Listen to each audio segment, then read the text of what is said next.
Jadi sesuatu yang tidak dicontohkan Rasul, sesuatu yang tidak ada dalilnya, asalkan jangan dikerjakan secara rutin, maka hukumnya menjadi boleh, gitu ya. Aduh, standar apa kalau seperti ini? Assalamualaikum warahmatullahi wabarakatuh. Alhamdulillahi alal in'am wa syukru lahu alal ilham. Wassalatu wassalamu ala sayyidina Muhammadin asyrafil anam wa ala alihi wa sahbihi as-sadatil a'lam, amma ba'du. Semuanya kaum muslimin yang kebetulan nonton video ini, saya tak lupa untuk mendoakan teman-teman, semoga Allah Subhanahu wa taala memberikan kelancaran rezeki dan kesehatan pada kalian semua, menjadikan kita orang-orang yang beruntung, baik di dunia ini lebih-lebih kelak di akhirat nanti. Amin, Allahumma amin.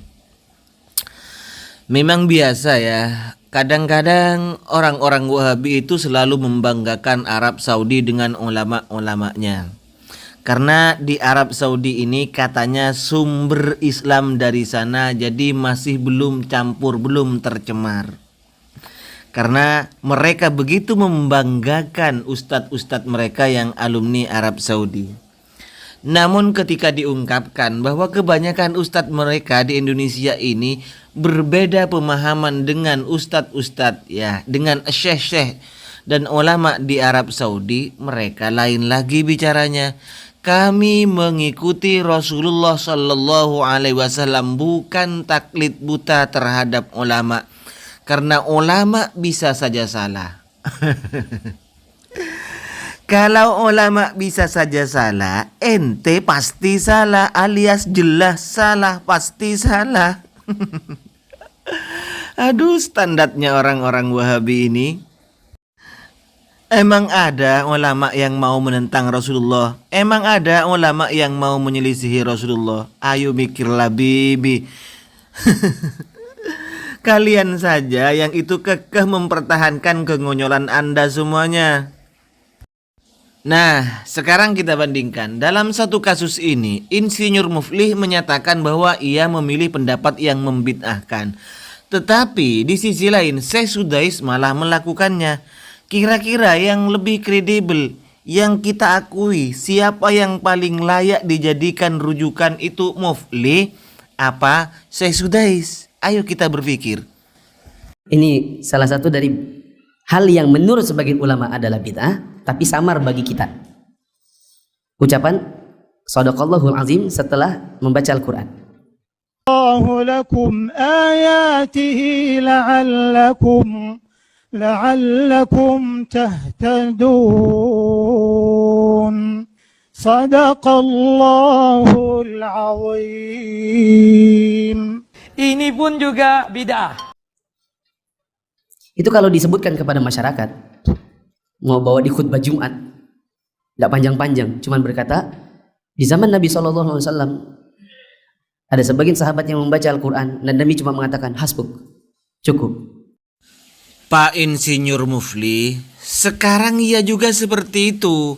Seorang guru yang mengajar santrinya ketika sudah kira-kira sudah berapa makro ya, berapa ayat, kemudian gurunya itu akan menyuruh berhenti terhadap muridnya yang membaca itu. Ia bilang cukup. Ya gitu Pak Muflih.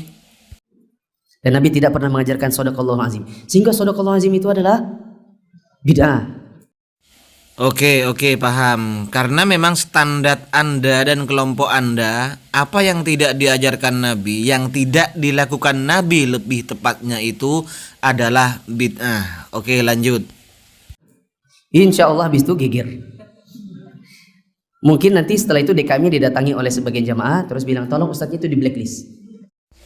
Mungkin iya di sebagian masjid akan di blacklist. Tapi andaikan Pak Muflih dan orang-orang Wahabi ceramah atau baca khutbah di masjid sekitar saya dan kebetulan saya ada di situ mendengarkan, tidak akan saya suruh untuk blacklist. Tapi akan saya undang, akan saya jangan pulang dulu, kita dialog. Gitu aja daripada di blacklist ngapain? Siapa namanya itu? Membid'ahkan. Ya, kenapa demikian? Karena memang bacaan ini samar bagi sebagai orang tentang hukumnya. Sebenarnya bid'ah atau tidak? Ya, bagi jamaah Wahabi mungkin samar, tapi bagi kami tidak kok. Karena kami juga punya patokan seperti itu. Karena apa yang tidak diajarkan oleh Nabi, tidak semuanya itu berlaku bid'ah. Nah, kalau yang shadaqallahul azim ini bolehlah saya sebutkan sedikit bahwa memang Nabi SAW hanya mengucapkan hasbuk, cukup. Iya, itu sahabat baca di hadapan Nabi atau didengar oleh Nabi kan. Tapi kalau baca sendiri, masa sahabat harus bilang hasbuk sendiri begitu, hasbi cukup begitu. Sama saja kalau Anda itu baca terhadap guru Anda, kemudian guru Anda hasbuk, sudah cukup gitu loh Pak. Ayolah mikir Pak. Kepada sahabat yang membacakan Quran di sisi beliau. Nah kan, sahabat membaca di sisi beliau. Tapi kalau baca sendiri gimana? Apa kita mau bilang cukuplah sudah? Tidak ada ajaran Nabi baca shadaqallahul azim. Kata Syekh bin Baz, bacaan shadaqallahul azim ini tidak ada sunnah dari Nabi. Tetapi apabila ada yang membacanya sesekali bila ada kebutuhan, boleh. Pak Mufli. Tadi Anda bilang itu bid'ah kan? Bid'ah, titik dulu. Poinnya adalah shadaqallahul azim dibaca setelah membaca Al-Quran hukumnya adalah bid'ah. Tapi ketika dibaca sesekali ada kebutuhan katanya, maka itu hukumnya boleh, tidak mengapa. Loh, masa iya sesuatu yang hukumnya bid'ah, yang jelas setiap bid'ah adalah sesat, setiap kesesatan adalah di neraka, versi Anda dan kelompok Anda, kok bisa seperti ini sih?